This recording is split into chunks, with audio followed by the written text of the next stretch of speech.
DJ Moral Stories. పేదవాడి మీద వర్షపు దాడి. వర్షపు వరద నలువైపులా భయాన్ని కలిగించింది. నదులు, చెరువులు, బావులు నీళ్లమయమైపోయాయి. ఊరు మొత్తం వరదకి ఎఫెక్ట్ అయిపోయాయి. సగం గ్రామం వరదలో మునిగిపోయింది. ఇంకా సగం మంది అందరూ ఎక్కడెక్కడికో పోయారు. ఈ కథ కూడా ఈ వర్షంతో పోరాటం చేస్తున్న రాధా గురించే. రెస్క్యూ టీం వాళ్ళు హెలికాప్టర్లో వచ్చి సగం జనాల్ని రక్షించారు. అందులో 8 సంవత్సరాలు రాధా కూడా ఉంది. రాధాతో పాటు గ్రామవాసులు కూడా కొండ ప్రాంతంలో సురక్షితమైన ప్రాంతానికి చేరుకున్నారు. అమ్మా, నాన్న, నాన్న, అమ్మా. అప్పుడు ఒక ఆఫీసర్ వచ్చి రాధా దగ్గర ఏమడిగారంటే, ఏమైందమ్మా? మీ అమ్మా నాన్న ఇద్దరూ నిన్ను ఇక్కడ వదిలేసి వెళ్ళిపోయారా ఏంటి?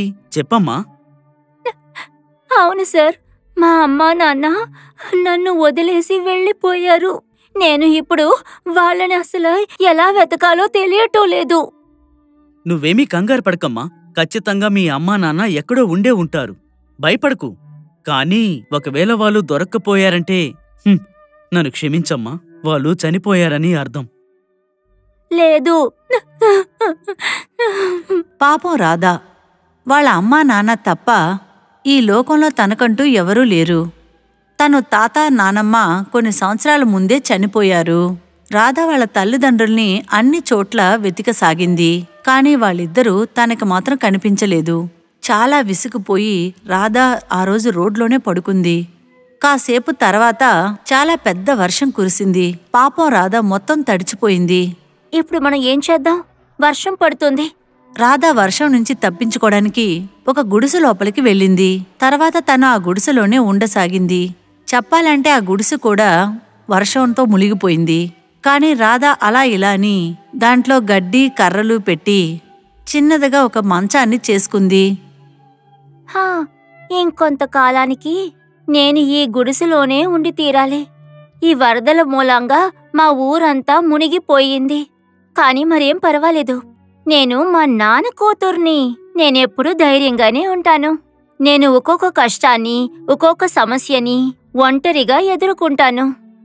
1 నుంచి 2 వారాల వరకు వాళ్ళ అమ్మా నాన్న వస్తారని ఎదురుచూస్తూ రాధా తన మనసునెలాగో తృప్తిపరుచుకుంది. అదేంటంటే వాళ్ళ అమ్మా నాన్న ఈ లోకం నుంచే వెళ్ళిపోయి ఉంటారని, తన ఉపాధి కోసం ఏదో పని వెతుక్కోవాలని వెతుక్కుంది. తనకు ఒక దగ్గర ఉద్యోగం దొరికింది. ఆ పని వంట పని, ఇంకా ఇల్లు తుడిచే పని.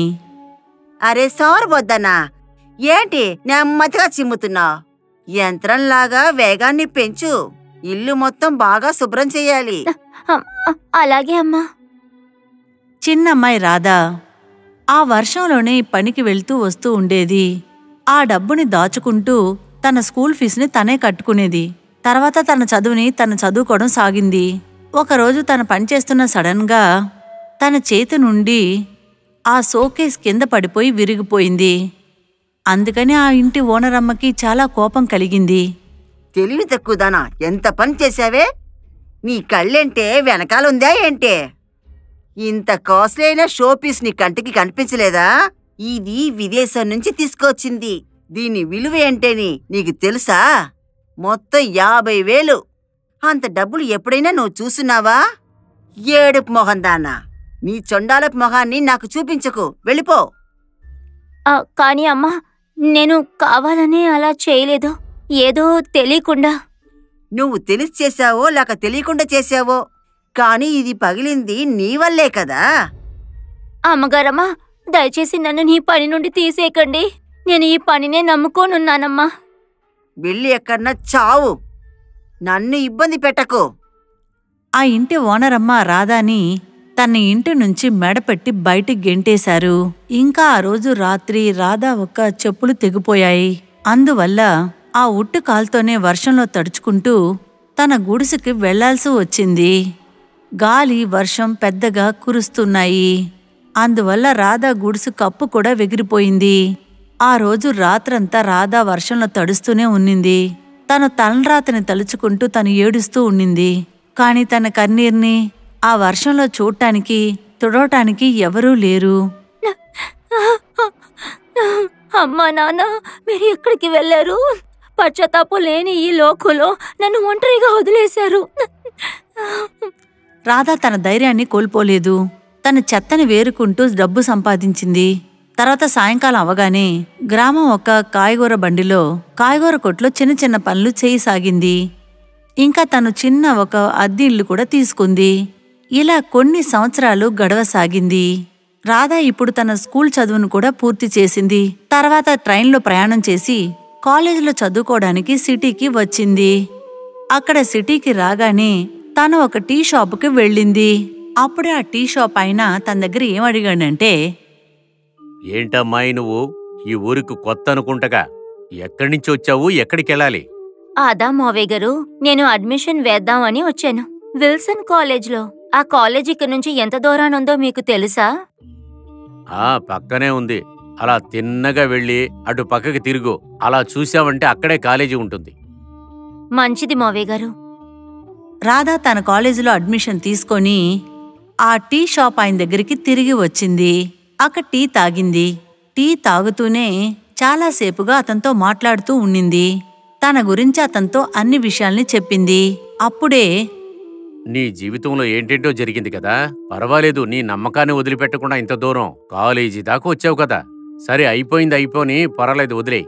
ఇప్పుడు నీకు ఒక పని కావాల్సి వస్తుంది కదా. ఒక మంచి పని నా దగ్గర ఉంది. నీకు వంట చేయటం తెలుసనుకుంటా కదా.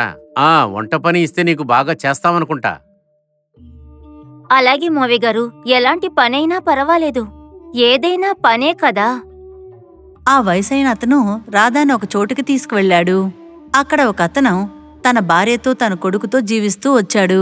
అతని పేరే ఎస్కే. ఇంకా అతని భార్య పేరు మనోరమ్మ. అతని కుమారుడు అంశు కూడా రాధా వయసోడే.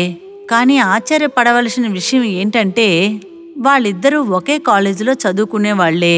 అది తెలుసు కూడా ఆ అమ్మాయిని వాళ్ళింట్లో పనికి చేర్చుకున్నారు. నమస్తే ఎస్కే సార్, నా పేరు.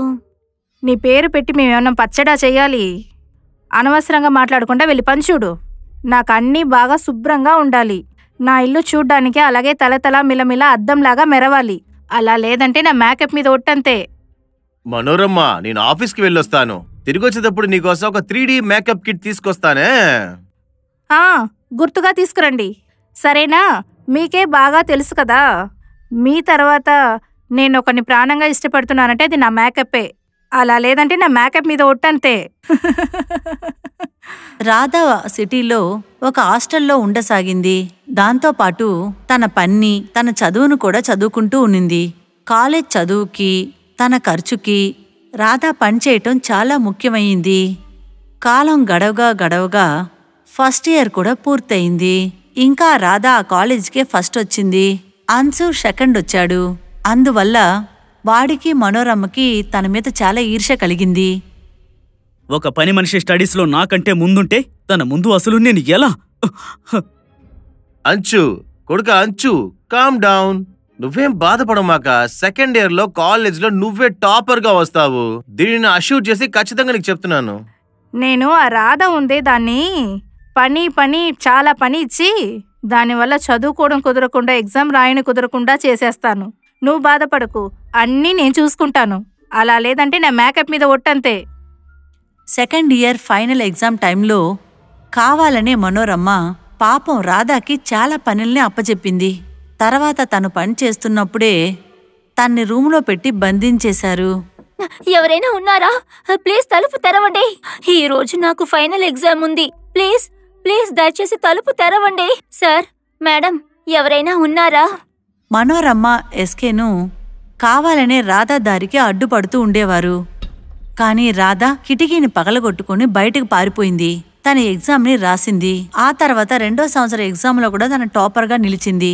తర్వాత మనోరమ్మ ఎస్కేను తన్ని బాగా కొట్టారు. కొట్టొద్దు, కొట్టకండి. ఏయ్, మాట్లాడుకుండు. మనోరమ్మ, తన్ని చూసుకో. ఇంకా మన ఇంట్లో పనిచేసే పని మనిషి కాలేజ్కి ఎక్కడికి అసలు వెళ్ళకూడదు. లేకపోతే ఏంటండి? లేకపోతే నా మేకప్ మీద ఒట్టంతే. ఎస్కేని మనోరమ్మను కొంచెం కూడా జాలే లేకుండా రాధాని హింసించసాగారు. కాని ఒక్కరోజు రాధా తన పని వదిలేసి సిటీ ఇంకో వైపుకి వెళ్ళిపోయింది. కాలం కూడా గడవసాగింది. ఇప్పుడు రాధా పెద్ద కంపెనీకి సీఈఓగా మారింది. ఇంకా ఎస్కేకి మనోరమ్మకి వయసు కూడా అయింది. అంశు ఇంకా వాళ్ళ భార్యని వాళ్ళిద్దరిని ఇంటి నుంచి వీళ్ళు బయటికి పంపించేశారు. సిటీలో ఒకరోజు పెద్ద గాలి వర్షం మొదలయింది. అప్పుడు కారులో ప్రయాణం చేస్తున్నప్పుడు, పాత రోడ్డు వైపు ప్రయాణం చేస్తున్నప్పుడు రాధా ఒక గమనం గోతులో పడ్డ ఎస్కే ఇంకా మనోరమ్మని చూసింది. గోతులో పడ్డ ఇద్దరినీ తను లేపింది. ఎస్కేకి చాలా రక్తం పోయింది. అందువల్ల అతన్ని హాస్పిటల్కి తీసుకువెళ్ళింది. మిస్ రాధా, మీరు ఆయనకి సొంతమైన అమ్మాయేనా? మీరు ఎవరైనా ఏబీ పాజిటివ్ బ్లడ్ గ్రూప్లో ఉన్నారా మేడం? డాక్టర్, నాది అదే. రాధా ఎస్కే ప్రాణాల్ని కాపాడడం కోసం తన రక్తాన్ని ఇచ్చింది. డాక్టర్ చూశారు. రాధా బ్లడ్ శాంపిల్ ఎస్కేకి సూట్ అయింది. వాళ్ళిద్దరికి బ్లడ్ రిలేషన్ ఉందని తెలుసుకున్నాడు. మిస్ రాధా, మీరు ఆయనకి సొంతమైన అమ్మాయేనా? ఎందుకంటే బ్లడ్ గ్రూపు మ్యాచ్ అవుతుంది. ఆయనకున్నది ఒకే కొడుకని నాకు చెప్పారు. ఏంటి రాధా, అలాగైతే నువ్వు సంజయ్ గారి కూతురువా? ఏంటి సంజయ్య అంటే? ఎస్కే ఫుల్ ఫామ్ సంజయ్ కపాడియానా? అంటే ఆయన నా నాన్నగారు. ఎస్కే అంటే సంజయ్కి తెలివి రాగానే రాధా తన తండ్రి దగ్గరికి వెళ్ళింది. ఇంకా అతన్ని కౌగిలించుకుంది. ఇప్పటి నుంచి 15 సంవత్సరాల క్రితం వరకు ఏ వరద వల్ల తండ్రి కూతురు విడిపోయారో ఇప్పుడు మళ్ళీ ఇద్దరు ఏకమయ్యారు. నన్ను దయచేసి క్షమించేయమ్మా. నేను నిన్ను చాలా ఇబ్బంది పెట్టాను. వాడిని నేను దత్తు తీసి పెంచుకున్నానంతే. వాడి కోసం నేను ప్రతిదీ చేశాను. కానీ ఈరోజు మమ్మల్ని వాడి ఇంటి నుండి తొరిమేశాడమ్మా బయటికి. నువ్వు ఇప్పుడు మా దగ్గర చేరిన ఈ నిమిషం తిరిగి నాకన్నీ జరిగినట్టు అనిపిస్తున్నాయి. ఆ పెద్ద వరదలో మీ అమ్మని నేను కోల్పోయాను, కానీ నేను మాత్రం బతికిపోయాను. కానీ ఈ ఊరికొచ్చి పెద్ద డబ్బుగులోనైపోయాను. కానీ రోజు రోజు నువ్వు గుర్తొస్తూనే ఉండేదానివమ్మా. నాన్నా, ఏ వర్షమైతే ఇద్దరినీ విడదీసిందో ఆ వర్షమే ఇప్పుడు ఇద్దరినీ ఒకటి చేసింది. ఆ తర్వాత రాధా తన నాన్న, తన పిన్నితో పాటు తన జీవితాన్ని కొత్తగా జీవిస్తూ వచ్చింది. పేదవాళ్ళపైన ఉన్న చలి, కోపం ఇంకా విశ్వాసమైన కుక్క. ఆ కుక్క వాళ్ళిద్దరినీ ఎప్పుడూ అరుస్తూనే ఉండేది. 6 సంవత్సరాల పిల్ల విద్య భయపడుతూ ఉండింది. వాళ్ళ అమ్మా నాన్న మైకంలో ఉన్నారు. వాళ్ళ తలలోంచి రక్తం కారుతూ ఉండింది. ఎరా కోటర్ గోపాలు, ముందల నీ దగ్గరున్న కత్తి తీసి దీని కడుపుని చించేయిరా. అప్పుడే ఇది మనల్ని పని చేసుకొనిస్తుంది. లేకపోతే ఇదేదో పెద్ద సింహాలాగా మనల్ని పని చేసుకోనీయకుండా చేస్తుందేంటి? తొందరగా చంపేయి. గోపాల్ ఆ కుక్కని చంపడానికి ఒక కత్తిని తీసుకుని వెళ్ళాడు. కానీ ఆ కుక్క వాడి చెయ్యి పైన నోరు పెట్టి బాగా కొరికేసింది. అన్నయ్య, ఈ కుక్క నా చెయ్యిని కొరికేసింది. ఇప్పుడు ఏం చేసేది? ఇప్పుడు నా కడుపుని చుట్టినే ఇంజెక్షన్ వేసుకోవాలనా? రే గోపాలు, అరవకరా. ఈ కుక్క కొరికినందువల్ల నువ్వేం చచ్చిపోవులే. ఇలాగే నువ్వు అరుచుకుంటూ ఉన్నావనుకో, పక్కనున్న వాళ్ళు ఎవరన్నా లేచి వస్తారు. మనం వచ్చిన పని జరగకుండా పోతుంది. గోపాల్ చేతుల్లో నుంచి రక్తం వస్తూ ఉండింది. మళ్ళీ తనకి ధైర్యం ఇచ్చుకుంటూ కత్తిని మళ్ళీ తీసి ఆ కుక్క పైన కొడిచారు. ఆ కుక్క భయంకరంగా అరుచుకుంటూ నేలపైన ఏడుస్తూ ఉండింది. Mowgli, Mowgli. అలా చెయ్యరా బాబు, సూపర్గా భలే చేసావు కదరా. ఆ తర్వాత గోపాల్ మరియు కుమారు ఆ అమ్మాయి దగ్గరికి వెళ్లారు. ఇంకా అమ్మాయిని భుజం పైన వేసుకుని అలా నడుస్తూ వెళ్ళిపోయారు. మోగ్లీ, మోగ్లీ, నన్ను కాపాడు. మోగ్లీ. విద్య గొంతు వినిన తర్వాత కింద పడి అరుస్తూ ఉన్న మోగ్లీ మళ్ళీ లేచి నుంచుని ఆ రౌడీల పైన అటాక్ చేసింది. ఇంకా గోపాల్ ని చంపడానికి ప్రయత్నించింది. అన్న, ఈ కుక్క నన్ను తిని చంపేస్తుంది లాగుందన్నా. కొంచెం కాపాడండి అన్నా, కొంచెం కాపాడండి అన్నా, ప్లీజ్ అన్నా, అన్నా ప్లీజ్. గోపాల్ గొంతు వినిన తర్వాత మైకల్లో ఉన్న రామయ్య కళ్ళు తెరిచారు.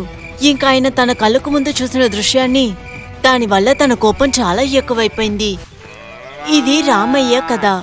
ఆ రామయ్య ఒక బలూన్ వ్యాపారం చేసే మనిషి. కొన్నిసార్లు తన్ని రైల్వే స్టేషన్ లో బలూన్ అమ్మేది చూడొచ్చు, లేదంటే బస్టాండ్ లో చూడొచ్చు, లేక మాల్ దగ్గర, లేక ఏదైనా పార్క్ దగ్గర. బలూన్ కొనుక్కోండి బాబు, బలూన్ కొనుక్కోండి. బలూన్ బాబు, బాబు కలర్ అయిన వెరైటీ అయిన బలూన్లు ఉన్నాయి బాబు. పచ్చ కలర్ బలూన్ ఉంది, ఎర్ర కలర్ బలూన్లు ఉన్నాయి, కొనుక్కోండి బాబు.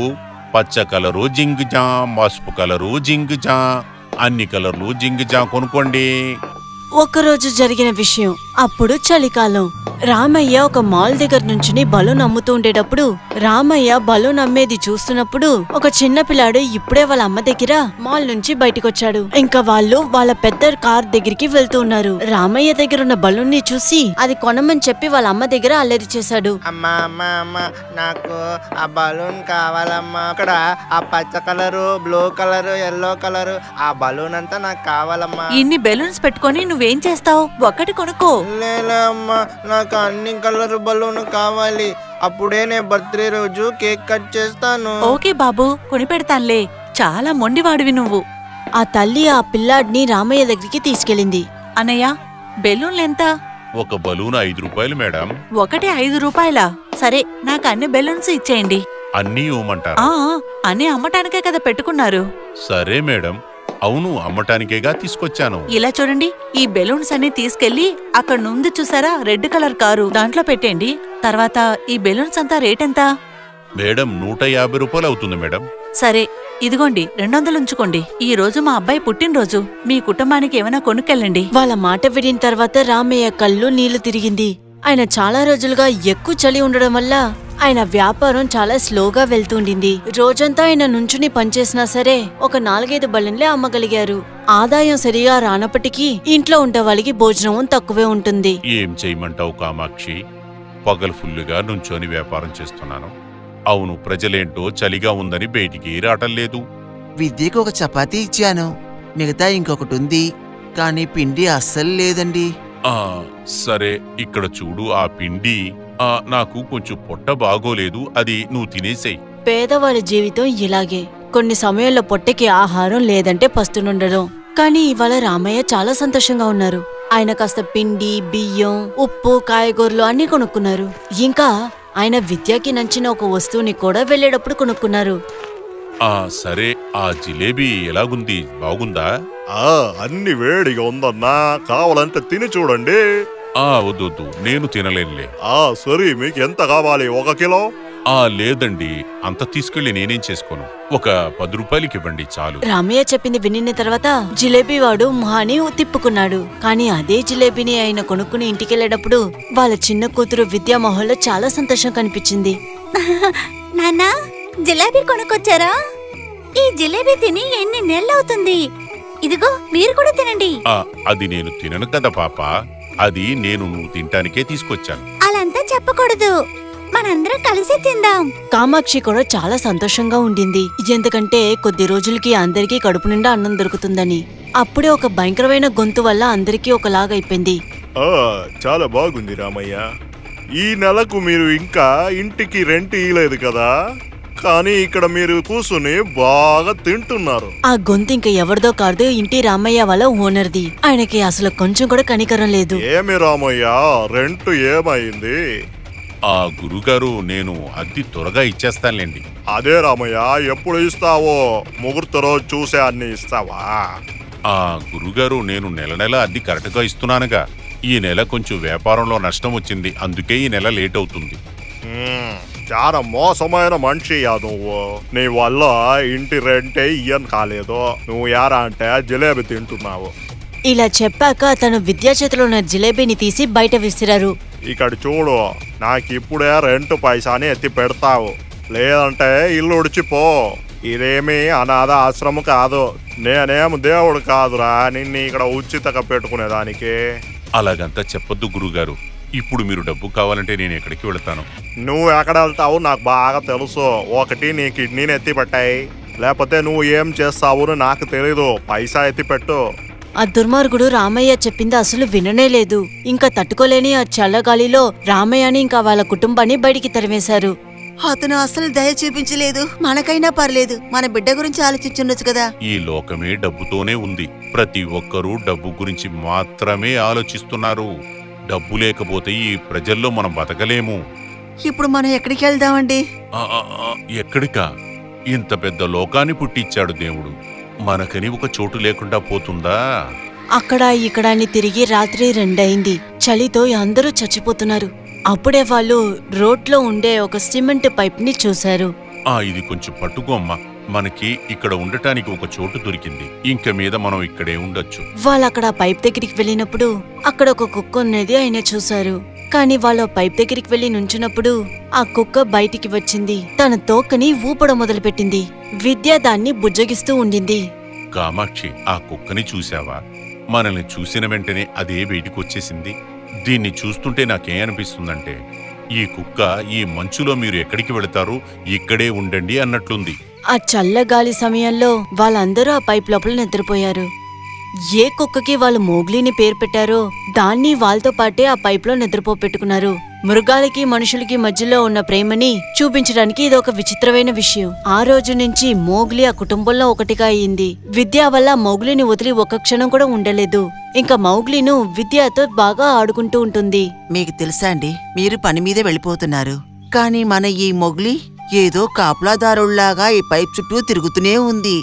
ఇక్కడికి రావడానికి ఎవరైనా ప్రయత్నిస్తే ఇది మొరిగి వాళ్ళని తరిమేస్తుంది. మీకో విషయం తెలుసా, ఇక్కడ కొంతమంది రౌడీలు తిరగటం నేను చూశాను. వాళ్ళని మౌలి చాలా దూరం తరివేశాడు. మన విద్య కూడా రోజంతా మౌలుతోనే ఆడుకుంటోంది. మంచిదే కదా కామాక్షి, నాకు అర్థమవుతుంది. మనం ఇప్పుడు ఇక్కడే ఉంటున్నాం, కానీ ఈ ప్లేసు మంచిది కాదు. మనం ఏం చేస్తాం, మనకి ఇంకొక ప్లేసు దొరకలేదు కదా. నీకు ఇంకోటి తెలుస్తుందా, నేను ఎంతైనా బలూన్లు అమ్ముతూ ఉన్నా కానీ నా దేశం మొత్తం మీ మీదే ఉంటుందమ్మా. అంతా త్వరలోనే సరైపోతుంది. ఏవండి, మీరేం దిగులు పడకండి, మన మౌలి ఉన్నాడు కదా. వాళ్ళు మోగ్లీ బాగా పనిచేస్తున్నారు. ఒకరోజు ఏం జరిగిందంటే ఎవరో మోగ్లీని రాయి పెట్టి కొట్టేశారు. పాపం తనకి చాలా పెద్ద దెబ్బ తగిలింది. తన కాలు నుంచి చాలా ఎక్కువ రక్తం పోయింది. అది చూసిన విద్య తన ఫ్రాక్ ని చింపి ఒక చిన్న గుడ్డలాగా కట్టింది. అటువైపుగా వెళ్ళొద్దని నీకు నేను ఎన్నిసార్లు చెప్పాను, మరి ఎందుకు వెళ్ళావు? గురించి నీకు అస్సలు బాధ లేదా? ఓ, ఇంక నీతో నేను మాట్లాడను. ఇలా చెప్పి మౌగ్లీ పైన కోపం వచ్చినట్టు విద్య ఒక పోలి కోపాన్ని చూపించింది. ఇంకా మౌగ్లీ కంట్లో కూడా నీళ్ళు తిరిగింది. ఇంకా కుక్క తన్ని చూసి మొరగడం మొదలుపెట్టింది. అది చూడ్డానికి ఎలా ఉందంటే తన్ని బుజ్జగిస్తున్నట్టు ఉంది. సరే సరే సరే, గొడవ చెయ్యొద్దు, ఇంకిలాంటి తప్పులు చెయ్యొద్దు, లేదంటే నేను ఈసారి నీతో అస్సలు మాట్లాడను. రామయ్య వాళ్ళ కుటుంబానికి వాళ్ళకి రాబోయే ఆపద గురించి తెలీదు. చెప్పాలంటే పిల్లల్ని దొంగతనం చేసుకునే వాళ్ళ మనుషులు వాళ్ళ చూపు విద్య పైన పడింది. ఆ సమయంలోనే విద్య మోగ్లీతో కలిసి ఆడుకుంటూ ఉండింది.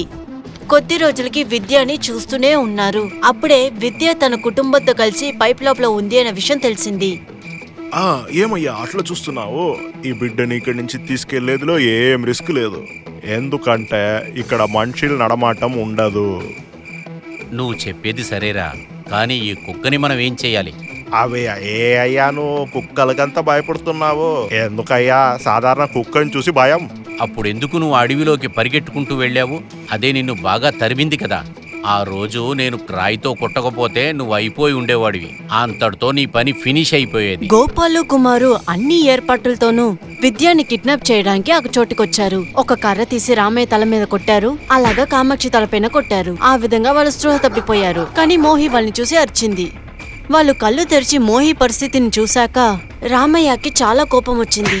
ఇంకా ఆయన ఒక కర్ర తీసుకున్న రౌడీల్ని కొట్టేశారు. కొట్టండి నాన్న, బాగా కొట్టండి, వాళ్ళని బాగా కొట్టండి. వాడు మోగ్లీ కడుపులో కత్తి పెట్టి పొడి చేశాడు. వాడు నన్ను కిడ్నాప్ చేయాలనుకున్నాడు. కామాక్షి కూడా మైకల్ నుంచి బయటికి వచ్చారు. ఆవిడ అరిచి గోల చేసి అందరినీ ఇక్కడికి పిలిచారు. కొద్దిసేపు తర్వాత అక్కడికి పోలీసులు వచ్చారు. పోలీసులు వాళ్ళని చూసిన వెంటనే కనిపెట్టేశారు. ఎందుకంటే వాళ్ళు కూడా పిల్లల దొంగల్ని వెతుకుతూ ఉన్నారు. మీ కుక్క నాకు చాలా హెల్ప్ చేసింది. దాని వల్ల మీరు స్టే చేసేదానికి మేము మీకు జాగా ఇస్తాము. అది కాకుండా మీకు కావాల్సిందంతా మేము చేసి ఇస్తాము. వాళ్ళు ఈ విధంగా మాట్లాడుతుండేటప్పుడు విద్య మోగ్లీ పక్కన కూర్చుని బోర్మని ఏడ్చింది. మోగ్లీ, లేగు లేగు నాన్న, మోగ్లీ లేవటం లేదు. కానీ మోగ్లీ ఎలా లేవగలడు? తను తన రుణాన్ని తీర్చుకున్నాడు. అలా నిరంతరంగా ఒక లోకానికి వెళ్లి చేరాడు. ఆ లోకంలో ద్వేషకి అసలు దారే లేదు. ఆ లోకం మొత్తం ప్రేమతో నిండుంటుంది.